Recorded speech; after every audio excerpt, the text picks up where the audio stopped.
Welcome back to another episode of the Virtus podcast. This is one that I know a lot of our family are excited for, especially myself. I've been keen to get you on for a while, Claire. Claire's been with us for how long now? Beginning of the year, pretty much, yeah. Claire is our new resident nutritionist, and as you can tell by the accent, she is not from Australia. No. Before we get stuck into it, Claire, do you want to tell us a little bit about yourself, how you got over to Australia, and a little bit about your early life? Yeah, it's funny you should say that, actually, because at the moment all my kids are saying, your accent's all over the place. Some people think it's Aussie, some English, but... You just decide on the day, don't you? Yeah, it just changes. But, yeah, born in England, raised in England, and then London most of the time, kind of in the middle of England for my education, then moved to London for work. Then decided to escape the rat race, raise the children somewhere else, and chose Australia. Yeah, and that was about 15 years ago. Yeah, that was going to be my next question. How have you found the transition? Yeah, amazing. We did actually go back. We were here for a good 8 years, and then we went back. Tried to make it work in England, but after 3 years, we just missed it so much, and the kids missed it, so we came back. So I'm a ping pong pom. Now, Claire, you said you had kids. Tell the audience just how many children you have. Well, we have 7. So 3 are my own. I've got 3 boys, and my partner has 4. So there's 7 in the mix. How's life in a house with 7 children? It's awesome, actually. People look at me when I tell them, they're like, oh my God. And one person even said to me, oh, that's ghastly. And I was like, that's so rude. It's a bit over the top. Yeah. I'm like, it's such a blessing, really. Yep. We're very lucky that they all get along really well. There's some beautiful friendships forming amongst them. Yeah, sometimes it's noisy and it can be really busy, but it's fun. Like, dinner times are the best. Actually, having 9 around the dinner table is just great fun. We always practice cool, gratitudes at dinner, and it's just fun. And someone from myself coming from a small family, the only time we'd have 9 around the dinner table was at Christmas, and even then it'd only be every few Christmases, so every day would just be a party. Yeah. It would have kept you entertained during lockdown and COVID and whatnot. That's when it was a little bit more challenging. Trying to work from home when you've got kids that need to be, because some of them are a bit younger, so they need a bit of entertaining. So that was a challenge, but it's just a lot of fun. If everyone is around the dinner table, it always ends up in some kind of ruckus or game. We've had huge hide and seeks, and even with the 20-year-olds, they're all down for it. It's brilliant. I love me a game of hide and seek. How old is the youngest? 7. Okay, so you got a really broad spectrum there. 7 to 20. You are our resident nutritionist. Tell us a little bit about how you got started in the industry, your experiences along the way, and perhaps some people that have shaped your belief systems and whatnot. Yeah. Well, I went to university and studied biology, so I've always had a real keen interest in the human body. And then I started becoming more interested in sport myself. Believe it or not, played rugby at university, little old me. Didn't know that. Not very well, not for very long. But anyway, it kind of sparked my interest into being an athlete that wants to be strong and powerful as well as just fit. Yeah. So then the two just kind of kept marrying up for me, how to eat well, to perform well and feel better. And then that deeper interest into the science of the human body. So once I came to Australia, really, I started doing more PT work, personal training, getting really into that, and a little bit of nutrition on the side. I kind of wasn't qualified yet, but I was just so...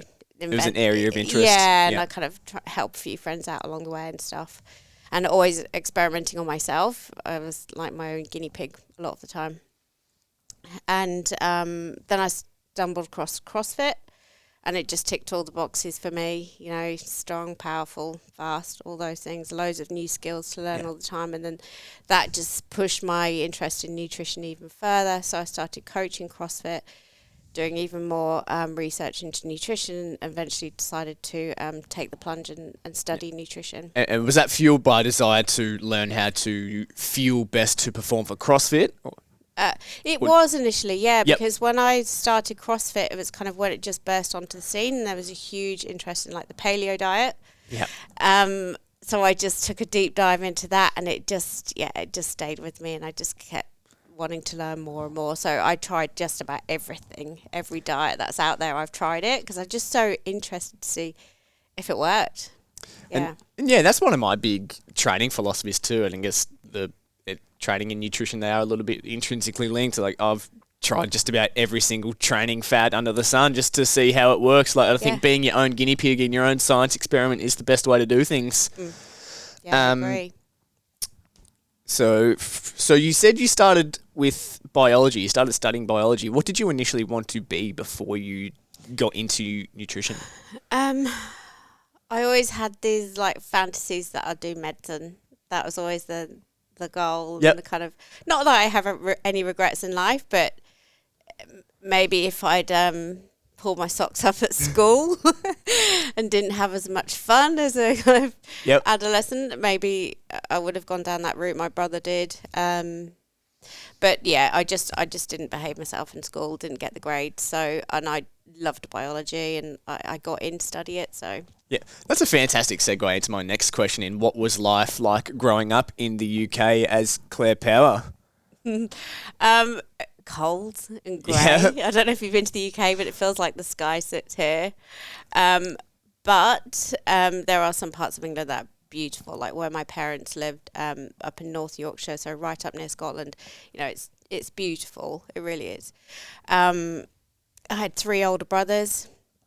They gave me, So you were the youngest of 4? Yeah. Oh, boy. The only girl and the youngest. Oh, boy. So I copped quite a bit off my brothers. But surely would have had 3 older brothers there to protect you too?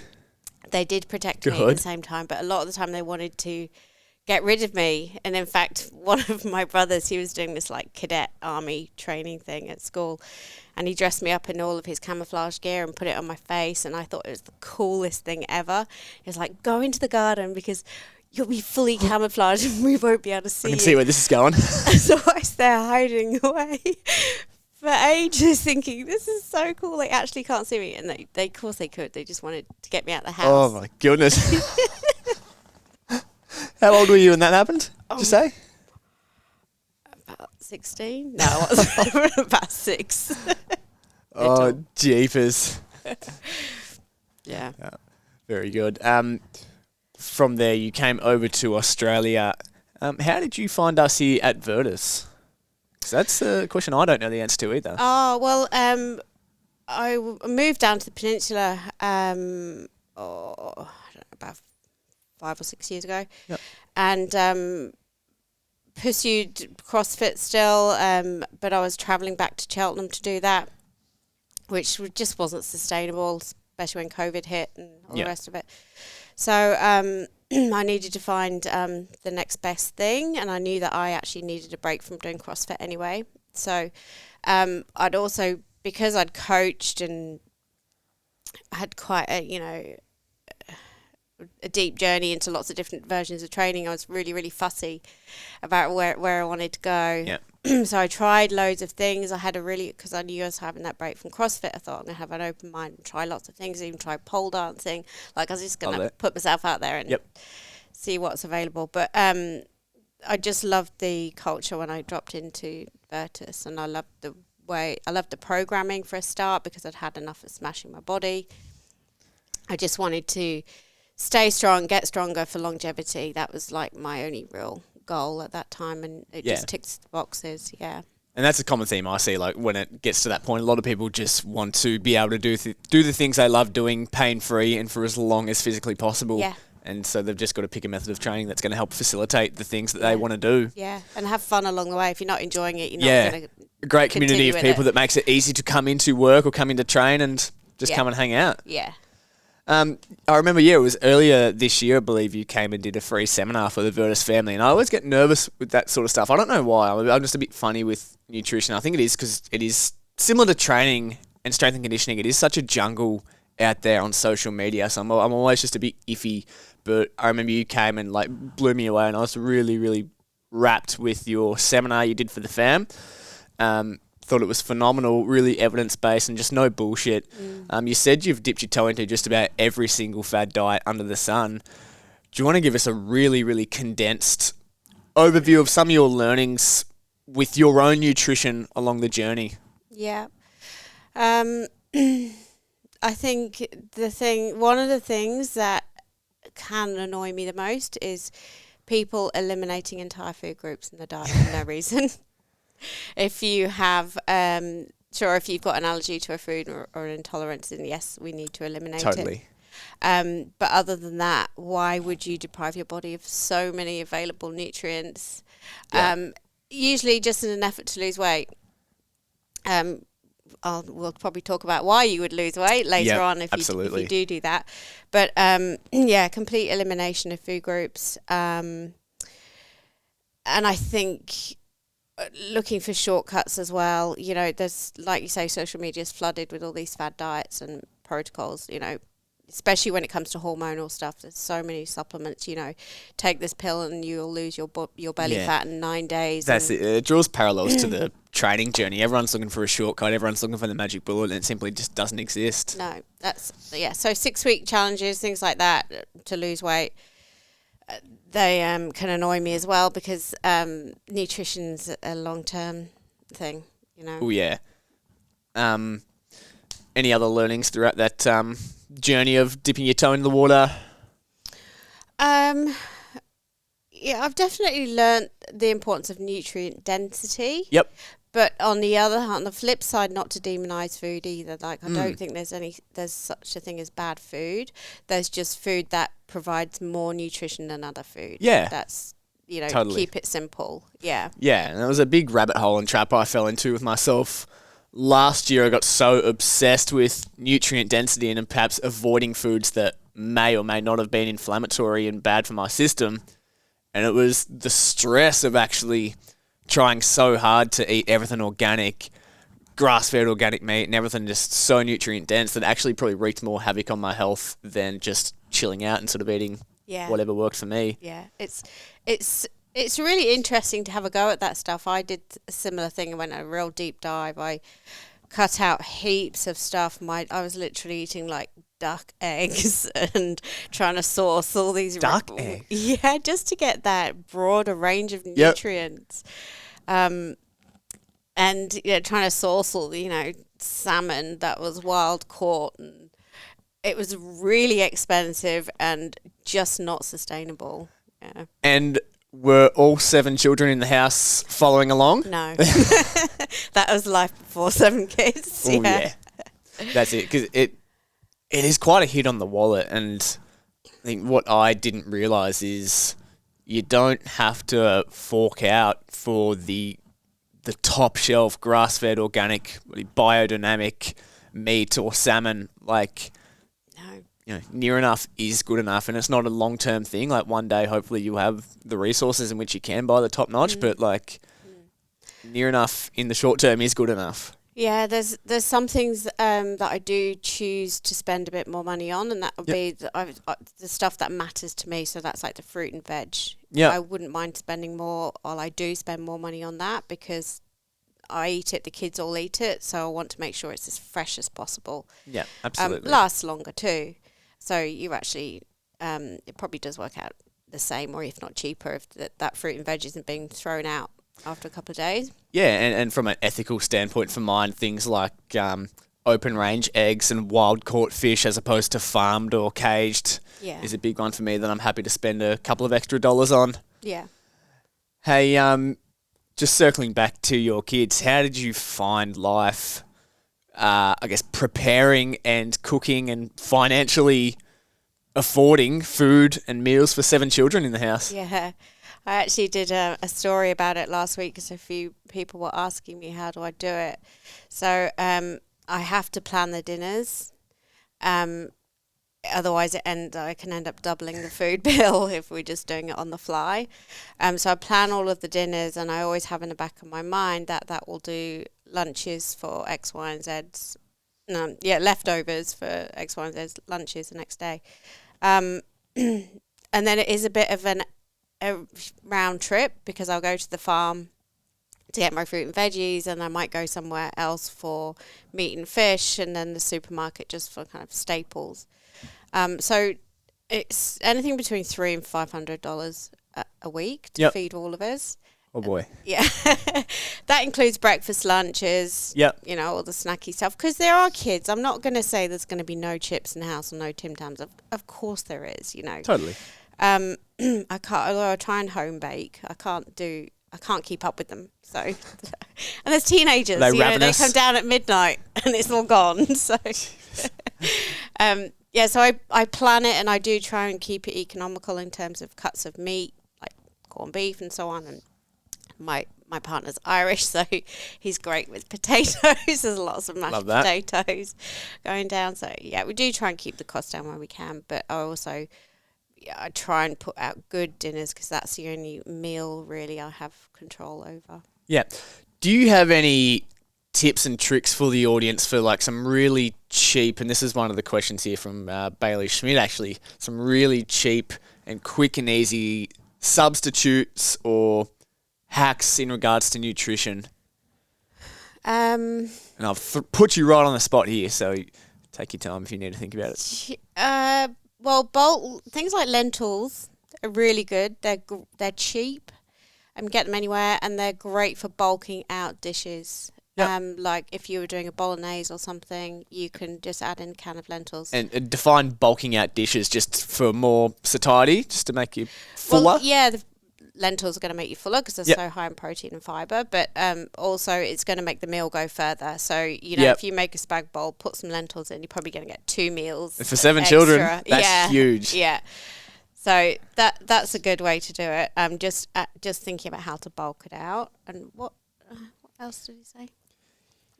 His words were just some quick and easy hacks to be healthier, like substituting something out for something else. Yeah. Fruit and veg, getting more fruit and veg in. Good hack is if you make smoothies, which are great for busy people. Yeah. And it's really good if the fruit's just going a little bit too ripe, stick it in a smoothie rather than wasting it. So I get Ziploc bags and I put that fruit that's just about to go in a Ziploc and then in the freezer. So when a kid wants a smoothie or anyone wants a smoothie, you can chuck it in straight from the freezer with your milk, protein powder. That's something I'm really guilty of. As soon as my fresh fruit's going off, it's gone.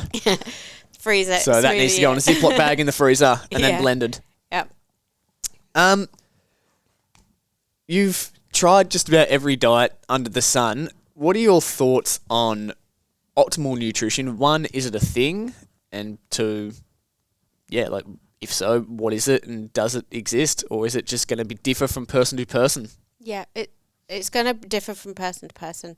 But there's no such thing as a perfect diet or perfect optimal nutrition. Because if we chase perfection, we're going to fail on that front. Doesn't exist. It doesn't exist, no. So we're just aiming for consistency, really. A good diet most of the time. So it is going to change from person to person because some people are just too busy to be able to execute certain things. Like some people are too busy to cook from scratch every day. Yeah. And some people, are high-performing athletes, so their need is going to be completely different to the next person. That person, high-performance athlete, we may be able to talk then about sports supplements like creatine and so on. So their diet's going to look very different to someone who is just trying to lose weight and knows absolutely nothing about nutrition or how to eat well, how to eat right for them. And that's one thing I found, like, I'm, I guess, lucky enough that I can work from home when I'm not here. And when I'm here, I'm usually, here for a little split shift in the morning or afternoon. I have the freedom to cook every meal, every day if I wanted to. Yeah. But I'd got to realise and tell myself that not everybody has that luxury. So again, the perfect nutrition for me is not going to be perfect for someone else that doesn't have the luxury of going home and cooking all their meals. Yeah, that's right. And I guess the perfect nutrition of some of the people that I follow on Instagram, again, is different to mine because I really, last year when I had lockdown and all the time in the world, couldn't go out, couldn't do anything. I really deep dived on my nutrition for about 4 months, like everything organic, filtered water, like no inflammatory junk, nothing. And my health was and skin and everything was probably in a worse condition just due to the stress of stressing over it than it is now. And I'm pretty much eating almost whatever I want. Like still eating really nutrient dense, high quality foods, but enjoying myself. Like I'm a real embodiment of the 80-20 rule. Yeah, I love that too. Yeah. If someone comes to me and they are literally living on ready meals, you know, for them, optimum nutrition for the next couple of months might look like, well, you're going to drink 2 litres of water now and you're going to have 2 pieces of fruit. Yeah. For them, that's, you know, about all they can manage initially. So that's their optimum diet for now. Yeah, you're not going to flip that on its head and say, hey, I need you eating everything organic right now. No. It's it's unsustainable. It's like the person that's never trained before or hasn't trained for 20 years. You're not going to get them in doing 5 sessions a week. No. Like it's incredibly unrealistic. Yeah. Hey, we're about 20 minutes in. I'm going to start to throw to a few random questions that we got from the Virtus family throughout the week. You can feel free to spend as little or as much time on each one as you want. We sort of bounce off one another and we can go down some rabbit holes, so we'll try and keep each other on track. First one here, I'll keep my mouth shut because I've got some pretty strong opinions on it, so I'm not going to say anything and I'll just let you do the talking. This is your podcast. How to get enough iron on a plant-based diet and increase that bioavailability, which is a fancy word for absorption, pretty much. Yep. So it is going to be harder to get as much iron in as on a plant-based diet. It's not impossible, but kind of non-heme, so non-animal sources of iron. So just to interrupt, that non-heme, that means non-animal. Yeah, yep, okay. Yeah. So that's what you might see it described as on the internet or whatever. So good sources are legumes, beans, leafy green vegetables. So, but those non-heme sources are not as easily absorbed. The iron from them isn't as easily absorbed as animal sources. So you're going to have to pay really close attention to that if you're not eating animal-based sources of iron. And so I'm a bit ignorant here. Is that literally a matter of just eating more quantity, or are there some things you can do to help improve that absorption? Yeah, so vitamin C really helps the absorption of iron. So you often hear if you are prescribed an iron supplement, drink it with some orange juice to help the absorption. Okay. Yeah. So so I've learned something. So you could eat some legumes and beans and then hypothetically have a vitamin C chewable tablet, and that would help increase that absorption? Yeah, it could do. Rather it be an orange or... Yeah, but the good something from whole food. Yeah, the good thing is those leafy greens that are rich in iron are also rich in vitamin C anyway. So the absorption shouldn't be too much of a problem. We just need to think about volume to hit that quota in the first place, How was your experience on the vegan diet? That was the one thing I didn't do. The one thing you didn't do? Damn, I was actually really, really keen to hear that. No, I didn't do it. One of the kids is a vegetarian. Yep.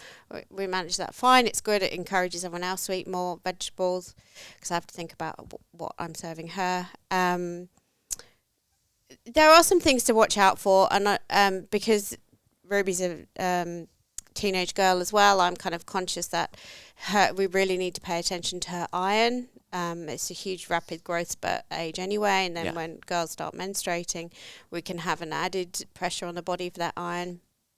Also the B12 as well, which has similar benefits to iron, though it can be easy to become deficient in those two things. So I always say to people, if you are worried about it, if you're not sure you're getting enough iron, if there's any symptoms of low iron like dizziness, pallor, breathlessness, lethargy, then go and get your iron levels tested, because it's no fun if you're deficient in iron and you end up anemic. Needing an infusion. I mean, some people have to have regular infusions, and that's not much fun. So we need to stay on top of that. You briefly touched on menstruation. Any just general nutrition advice for PCOS? Yeah, it's hard to condense PCOS. You could spend an hour on this. Yeah. So it's extremely common. I think it's the most common endocrine issue we see in women. And I think the big association with PCOS and weight is that a lot of women with PCOS are overweight. But it's not because the PCOS is, like gone to them because they're making them- overweight. Yeah, it's PCOS doesn't discriminate, so anybody can have it. But what it does do is interfere with your insulin. And not in all cases, but a lot of the cases, which makes managing weight harder. Yep. For those women. So if you are insulin resistant, then that needs guidance with your diet. Obviously, your calorie requirements are going to be altered if you're insulin resistant. Do you just quickly for the audience just want to explain insulin resistance? Yeah, so it just means that you are less sensitive. So your insulin just isn't working as properly. Yeah. You're less sensitive. So if you're having carbohydrates in your diet, your insulin is just not as sensitive to your nice insulin response. Yeah. So it's just not going to be doing its job as effectively, which is transporting the energy into. And is that going to mean just elevated blood sugars? Yeah, it can do, and storage of fat. So Yep. insulin is, going to transport the energy, your glucose from your blood and distribute it to your liver and your cells and your fat. Yep. So if it's not doing that properly, we are going to get problems with weight. Okay. And what, I guess it's hard to condense, but any just general advice or things that you've implemented with some of your clients with PCOS? Yeah, one thing that has been shown to be really quite effective in recent studies is reducing overall calorie intake just for 2 days of the week. So going very low calorie for 2 days and then kind of normal calories for the rest of the week, not a deficit or a surplus, just maintenance. Just maintenance. Yep. That's been shown to be quite effective. Reducing carbohydrate has its place. It can be quite effective as well, although I like to I like to refine that a bit further with reducing carbs. I'm a bit fearful of that, especially for women who are training. And that just goes back to what you said before, you don't like eliminating whole food groups? No. Yep. No. So, but weight loss for PCOS is one of the best things you can do to alleviate your symptoms. It can't cure PCOS, we can't cure it, but it can have a huge impact on the symptoms. Yeah. And is that an instance where you do prescribe training? Yeah, I would do. Yeah, I prescribe training in many forms to most of my clients, whether that be walking, starting with once a week, if that's all, if we're starting from nothing, right through to helping, elite athletes. Yeah, so. And I guess, that's the importance of us here at Virtus being a gym that is linked with a nutritionist such as yourself, because it is all holistically integrated. Like, similar to you, like we have to prescribe nutrition. We have to refer people up to you. Like, because, both you and I, like we are coaches. Like your job isn't just solely nutrition. Ours isn't just solely training. Like it is all intrinsically linked. Yes, yeah. Bear with me. I've lost my place on this note page. There was an interesting one on anti-nutrients. There was. Up. Yeah. Because there is a lot of content out on social media from the meat-based community that vegetables do contain a lot of anti-nutrients. Do you want to sort of dive into, one, what anti-nutrients are? Are they something to be fearful of? And if so, how can we mitigate their harm? So anti-nutrients, there's some compounds in vegetables that could interfere with the absorption of other compounds. For example, broccoli and kale, those vegetables contain a compound that could interfere with the absorption of iodine, which could then in turn affect your thyroid function. Yep.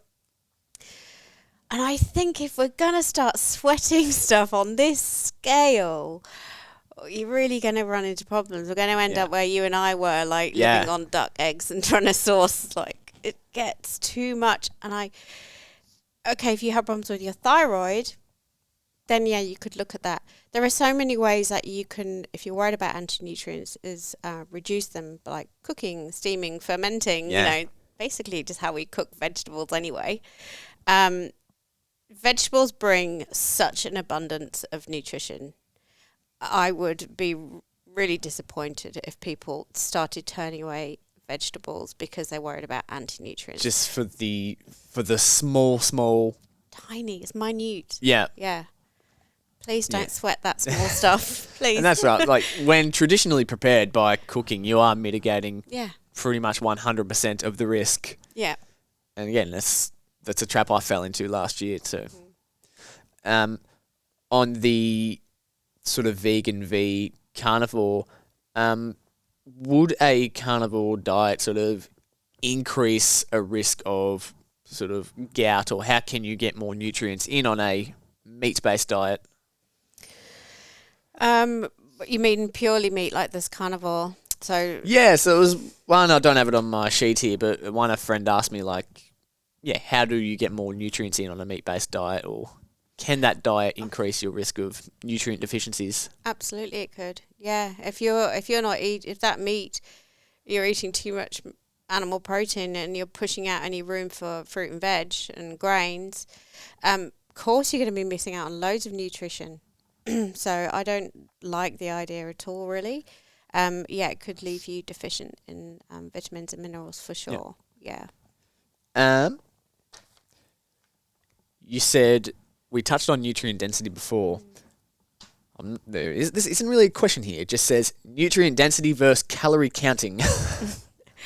I guess I'll add on to this question. How do we find that good balance? Well, for a lot of people that come to me are kind of, we're working from like the foundation, the base. We look at nutrition, nutrient density before we even talk about calorie counting. Yeah. And that's what I think there's a misconception out there is if you go and see nutritionists, they're going to either tell you how many calories to eat, or they're going to send you away with a diet plan. This is what you're going to eat Monday to Friday. That's not the way I work anyway. I want to look at how nutrient dense is your diet. Are you getting everything that you need? I love that. We'll start there first, and then we'll look at everything else around that involves your lifestyle too. And then once we start improving that general foundation, building that good base, and by the way, that includes stress and sleep and water, and we need to refine it maybe because that person does want to lose some weight, so we need to implement a deficit, or that person wants to gain weight, or they want to make weight for competition, then it becomes appropriate to counting calories. And then that can be done in a variety of ways as well. We can count our calories ourselves using MyFitnessPal or so on, or nutritionists. Like I might do that behind the scenes, give them some food lists, and I know that if they eat off that list, they're going to fall into the profile I've set for them. I love that because one of my big values is health, and I know health underpins every single physical quality and training adaptation that you could want. Like you can't get stronger, you can't perform, you can't lose weight on a base of really, really shitty health. Like it underpins everything. And I think one of my biggest gripes with the industry is we have these social media pages and they're comparing like Macca's burgers. They're saying, if you want to be healthier, opt for this Macca's burger instead of this one because it's got 50 less calories. And I think they're just missing the boat completely when, you can't lose weight or gain muscle, perform well, if you aren't getting an abundance of micronutrients in to have healthy cells and support every chemical reaction that's got to take place in your body. Yeah, that's right. And that was one thing that my coach hammered home with me before he put me on a caloric surplus. He wanted to make sure my health was in tip-top condition to deal with the extra, I guess, inflammatory and digestive load of more food in the system. And again, this is another one. Eating for aesthetics versus eating for health. How do we I love draw this that one. That's a good one. How do we draw that balance? So a lot of my clients will come to me because they want to change the way they look. And straight away for me, that will then instigate further investigation into their mental health. Now, obviously, if they require any counselling, if I feel they do, that's out of my scope and I'll refer them on. But if somebody's unhappy with their body image, where is that coming from? Are they, and is that causing them to have a poor relationship with food? Are they eating their emotions? Are they restricting food? Are they counting calories? Are they exercising just to lose weight? I really like to get into the nitty gritty of that with people. Otherwise, it doesn't matter what plan I put them on. We're not going to have a great success rate if they have a poor relationship with food, and this is just about aesthetics. So I really encourage people to improve their relationship with food and have a deep dive and look inside when it comes to their body image and why they might not be feeling so great about themselves. And then try and direct the nutrition towards, this is going to make you, good nutrition is going to give you good energy. Then you're going to feel more like doing some exercise. You're going to have better energy to do better in your sport, at school, in your relationships, general life. And good food is going to, it's going to help you with your immune system. You're not going to get sick as often. Your skin's going to feel better. It's about protecting your long-term health as well, short-term health and long-term health.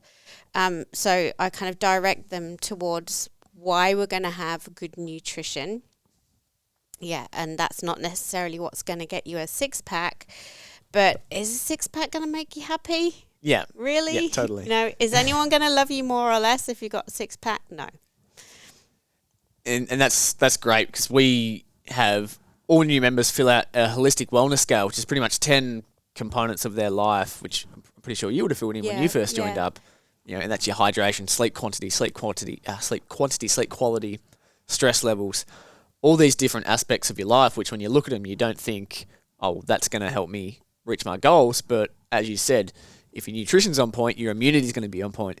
If you've got good immune health, you're not going to get sick. If you're not going to get sick, then you can consistently train multiple days a week. Yeah. If you're training well, you're probably sleeping well. If you're sleeping well, then you're recovering. So it's just all intrinsically linked. Yeah. We did dabble on immunity there.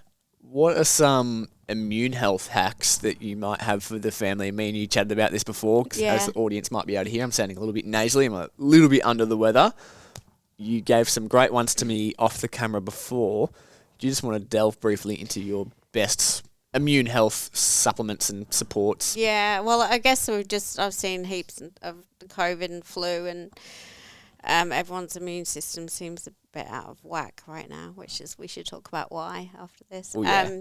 So for those illnesses that I'm seeing at the moment, I'm getting people to drink lots of water and take lots of rest. Do not rush back to the gym until you're feeling 100%, and then when you do, start back easy. That's it, 'cause training's a stressor. Exactly, we want to reduce the stress. And then supplements, vitamin C, but we need a really good vitamin C, like a powder is actually easily absorbed. So good brands like Bioceuticals. Yeah. It's worth spending the money when it comes to supplements. So good vitamin C powder, zinc is great, and zinc picolante is the most easily absorbed as well. You probably have to go through the internet. So you recommend Bioceuticals again for that? No, I think Thorne online do that. That's really funny. My coach says Thorne and Bioceuticals are two of probably the best supplement brands. It's always worth spending the money on it. Zinc, vitamin C, olive leaf extract as well is a good one. Yep. I use this Metagenics blend of mushrooms. I've always used it every time I've been run down. So, I recommend people use that as well. Yeah, cool. And then in regards to whole foods, what are some of the most nutrient-dense foods out there? Like soups, everyone says have a soup when you're sick, but actually it is one of the best things you can do, because you can chuck so many veggies in there, and you can chuck some protein in there. You can add bone broth, some herbs and spices. You can just pack it full of nutrients. You can blend it, or you can have it chunky, depending on what your taste buds are doing. And so you're not talking like the packs of powdered soup that you can buy. You're talking like an actual proper homemade. But if you've got a slow cooker or just a big iron pot, just chuck it all in, put it in the oven, forget about it. It's not that hard. Yep. Yeah, I love that. Intermittent fasting, is that a diet that you tested when you're on your little science experiments of yourself? I have tested it, and I last about 3 days. I couldn't do it. No. I have a lot of my best friends are right into it, and that works for them, and I guess that's the kicker. If it works for you, then brilliant. Yeah. Do you want to dive into what it is it worth doing, and why it may work for some people and why it may not work for others? So intermittent fasting is just you have an eating window. So you allow yourself to eat between the hours of, say, midday and 6 p.m. The rest of the time you don't. You can drink water, but that's it pretty much. Yeah. So most of the time it's been used for weight loss. I think that's how it got fashionable. Yeah. It's people losing weight on it. People lose weight on it because it just reduces the amount of time with which you can eat. Okay, so if you suddenly skipping a meal, which you're probably going to be doing if you're doing intermittent fasting, like breakfast or dinner, you've skipped potentially 200 to 600 calories. So yeah, you're going to lose weight. Checks out. Yeah, like there's no magic beyond that in terms of the weight loss. Some people think it might have something to do with eating in accordance to your circadian rhythm. I don't think there's enough science backing that one. Yeah. Some people feel better eating alongside their circadian rhythm. If it makes you feel better, then cool, go for it. There's a few things I don't like about it, and that's I don't necessarily like training fasted. Join the club. Some people thrive off it. I'm not one of those people. You know, some people actually hate having food in their belly when they train. Yeah. And if it makes them feel yuck and they don't enjoy training, then don't eat then. That's okay. But maybe that's a time you could look at some intra-workout carbohydrates or some BCAAs just to mitigate any stress you could be experiencing by training fasted. But I like food to train. I think people train better on food. Absolutely. And I like food after training.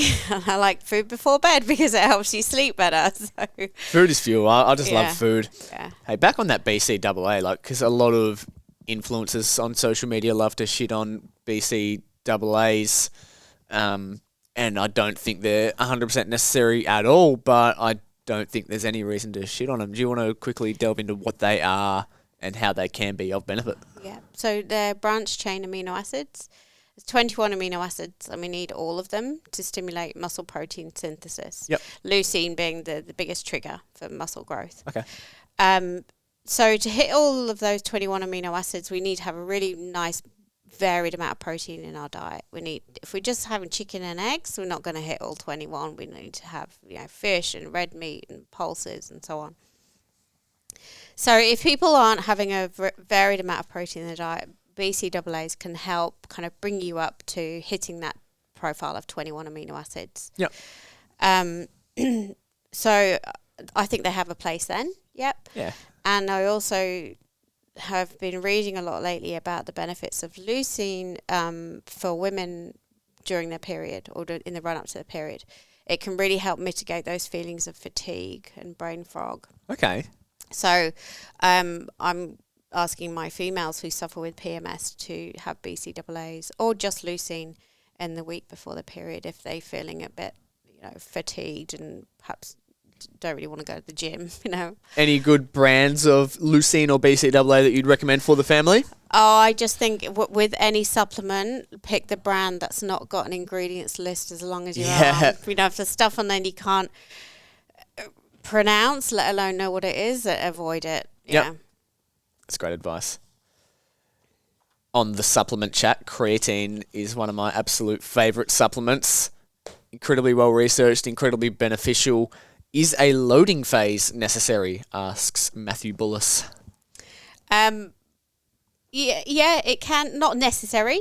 You can do it if you want to. There are some benefits around loading for, 5 days. If you had 20 grams for the 5 days, if muscle gain is really what you're after here with the creatine, then loading for 5 days is fine. It can be advantageous. And then after that, it doesn't matter whether you train or not, creatine happens every day, 5 milligrams every day.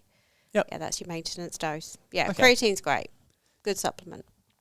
And just clarifying for the people listening that may not know, the loading phase, that's just simply a week of having a higher dose before you get into your normal dose of 5 grams a day. Just brings you up to a nice level and then you just go on to maintenance to keep it there. Yeah. Gives it a kickstart. Is there need to increase dose once you're, a few months into supplementing with creatine and maybe you've plateaued with strength or anything? No, just stay on that same dose. Sweet. Yeah. Very good. Hey, a day in the life of Clare now, so not necessarily what you get up to, but the food you fuel yourself with, and that's going to change depending on the day and whether it's a weekend or whether it's your birthday, which it was the other day. Yeah. Happy birthday for Monday. But a general day in the life of Clare, what do you fuel yourself with? What are some of your favourite foods to get an abundance of nutrients from? What perhaps do you not like?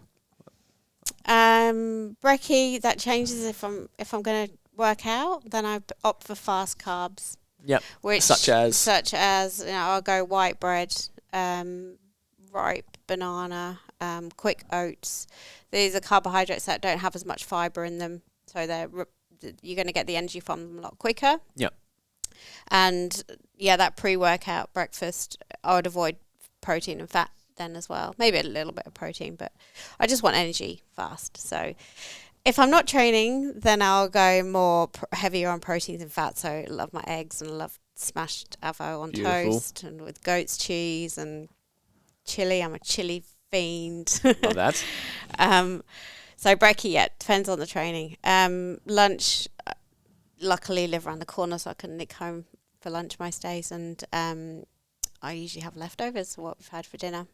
Snacks, I always refuel after training as well. I really try and get in protein, good serve of protein, 20 grams, and some more fast carbs within an hour of training. Yeah. In regards to that protein, is there a quantifiable number that is good for everyone, or again, is that going to depend from person to person? Like, what should the audience try and hit in regards to their protein goal? Yeah, well, I think looking at a minimum of 20 grams post your workout. But, if you're... Sorry, I thought you were going to say 20 grams a day and I nearly fell over. 20 grams post-workout, Post-workout. So if you're a big dude, and you've got massive protein requirements and we need to split that across 5 meals a day, it might be 40 grams for you. Yeah. But I aim for 20 grams as kind of baseline after a workout. Yeah, nice. You a coffee drinker? Yep. I know the answer to this, but just for the audience, you're a coffee drinker? Yep. I'm only... I think you saw me have an afternoon coffee for the first time in a long time the other day because I was just running on fumes. But normally I'd stop my coffees in the morning. Yeah. What are your general thoughts and consensus around caffeine and dosing? One of the best pre-workouts you can get. Absolutely. Yeah, it's safe, provided you're not like a anxious person and it triggers those feelings, or keeps you awake. It's safe. It's effective. It's brilliant, it's ready to go in 40 minutes after you've taken it, and it will keep you going through your workout. Caffeine's going to give you some extra reps for sure. Do you have, because I'm one that can crash, like I love a coffee, but I can crash in the mid-afternoon. Do you have any tips on how to mitigate a potential crash? Keeping your lunches actually a little bit smaller help with that crash, because that's that like postprandial fatigue. It's like when your stomach's working really hard to digest a big meal, it can cause that post-lunch crash. So is that like the food coma sort of thing? Yeah, that's why I fall asleep after Christmas dinner. Yeah. So maybe having a snack after your training, getting those fast carbs and protein in after training, and then you might not need such a heavy lunch then. Yeah. That can help. A lot of people just crave sugar around that time. Like grab some fruit, then have some sugar. In the summer I have icy poles at 3:00. They're my go-to. I'm like, brilliant. It's only a few calories. It tastes yummy and Zupa duper gives me. Yeah, they're the best. Yeah, nothing wrong with Zupa dupers. Hey, pre-training. I know you dabbled in it before. Pre-training or footy match.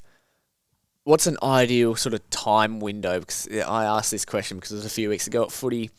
One of the seniors lads, it was about midday, so about 2 hours before he was meant to play, and he was tucking into a big pass, and all the boys were laughing at him, saying he's going to have full guts trying to run around and play footy. And then they asked me my opinion because I work in a gym, but I know I'm not a nutritionist, and I didn't really have much of an idea of what. How soon before the game? That was about 2 hours.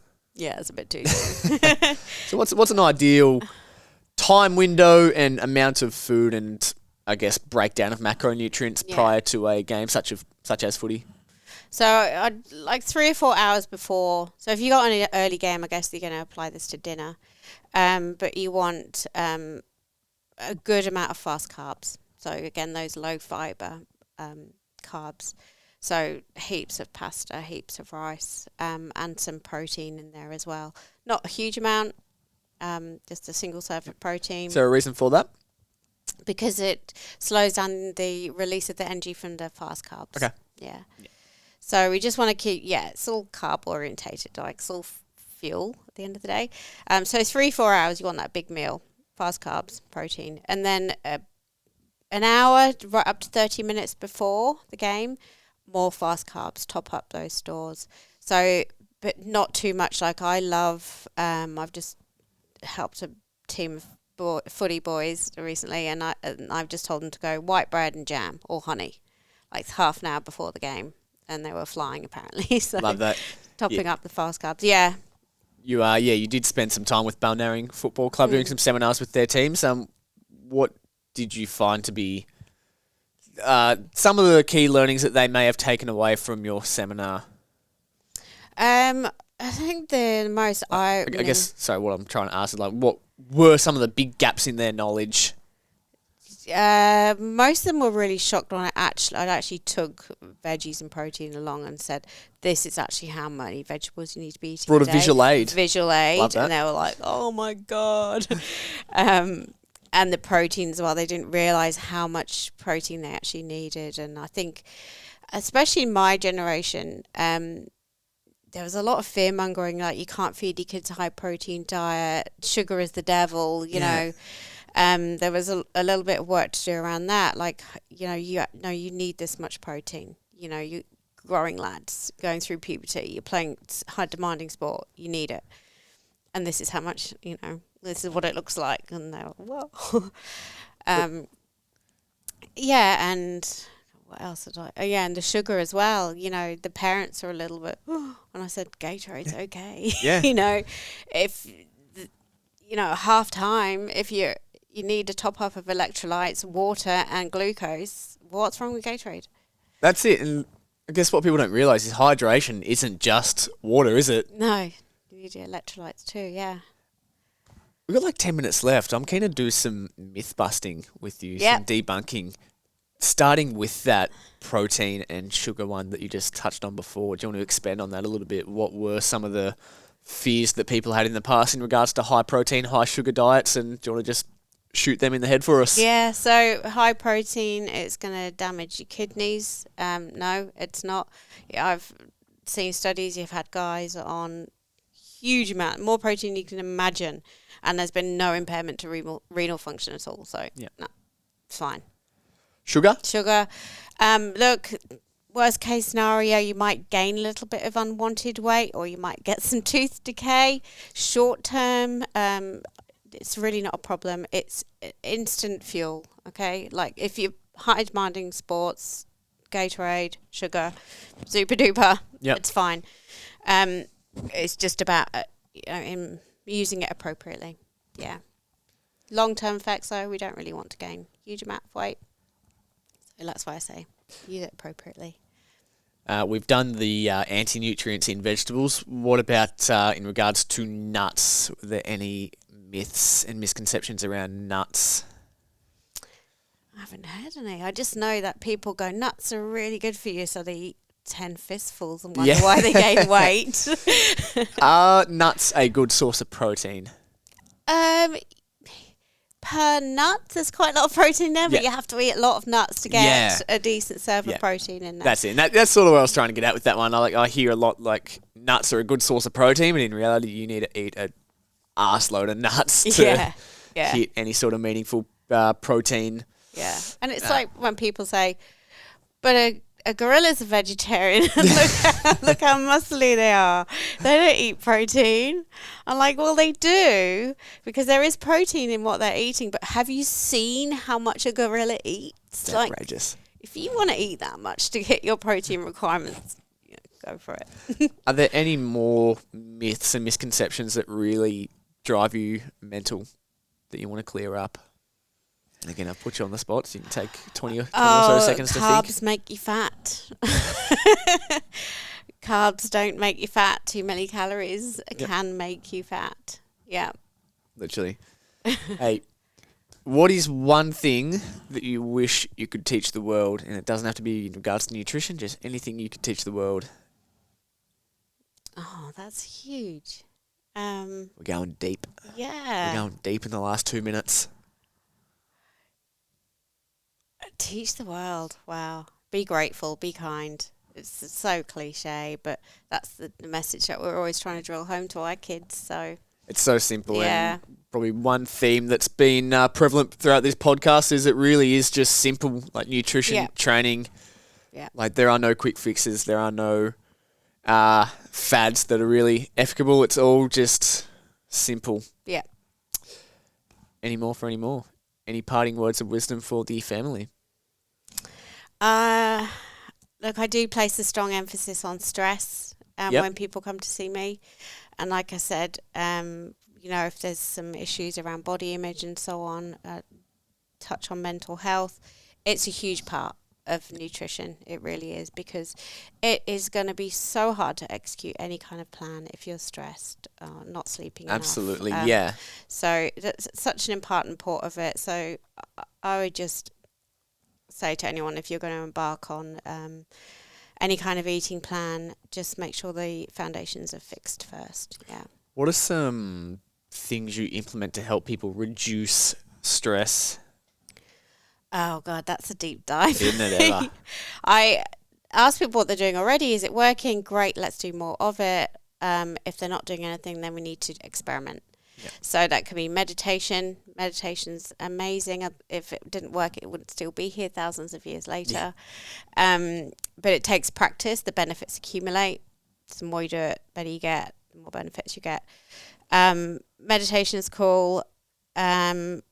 Some people, meditation looks like going for a walk or reading a book or listening to music. Yeah. Whatever takes you away from that chatter in your mind. Brown noise. Have you heard of brown noise? I sleep with brown noise every single night. Yep. Yeah, brown noise is cool. And then there's other therapies as well, like breath work. I've started to get into that recently. Oh, yeah. Awesome work. That's a deep dive. It's a deep dive. It's like therapy without having to talk. It's cool. And cold dips, hot, cold exposure therapies. The list is endless. Lovely. Love that. It's been an absolute pleasure having you on the podcast. Thank you. It's been fun. Next week, could not tell you. I think I might sit down with Mr. Lachlan Wallace again because you guys just don't hear enough of our voices. But we'll play that one by ear. Been an absolute pleasure having you on, Claire. Thank you. It's been I good hope fun. the audience got a few nuggets of information from that one. We busted a few myths and a few misconceptions. Been a pleasure. Thanks for listening. Thank you.